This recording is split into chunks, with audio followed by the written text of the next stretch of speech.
Clip number 1023۔ اس clip میں آپ قرآن پاک کی سورہ شعراء کی آیت نمبر 181 سے 187 تک کی تلاوت، ترجمہ قرآن اور تفسیر قرآن صراط الجنان سماعت فرمائیں گے۔ بسم اللہ الرحمن الرحیم۔ ترجمہ، اللہ کے نام سے شروع جو نہایت مہربان رحمت والا ہے۔ اوفوا الکیل ولا تکونوا من المخسرین وزنوا بالقسطاس المستقیم ولا تبخسوا الناس اشیاءهم ولا تعثوا في الارض مفسدین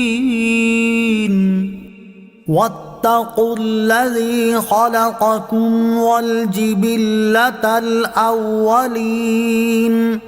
ترجمہ، اے لوگو، ناپ پورا کرو اور ناپ تول کو گھٹانے والوں میں سے نہ ہو جاؤ، اور بالکل درست ترازو سے تولو، اور لوگوں کو ان کی چیزیں کم کر کے نہ دو، اور زمین میں فساد پھیلاتے نہ پھرو، اور اس سے ڈرو جس نے تمہیں اور پہلی مخلوق کو پیدا کیا۔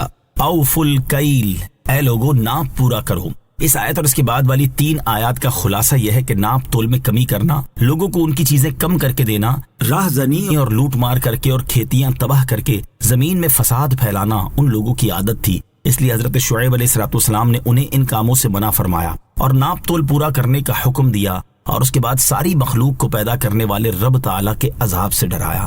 اس سے معلوم ہوا کہ نبی علیہ السلام صرف عبادات ہی سکھانے نہیں آتے، بلکہ اعلیٰ اخلاق، سیاسیات، معاملات کی درستگی کی تعلیم بھی دیتے ہیں۔ اللہ تعالیٰ ہمیں بھی عمل کی توفیق عطا فرمائے، آمین۔ قالوا انما انت من المسحرین وما انت الا بشر مثلنا وان نظنك لمن الكاذبین فأسقط علينا كسفا من السماء إن كنت من الصادقين۔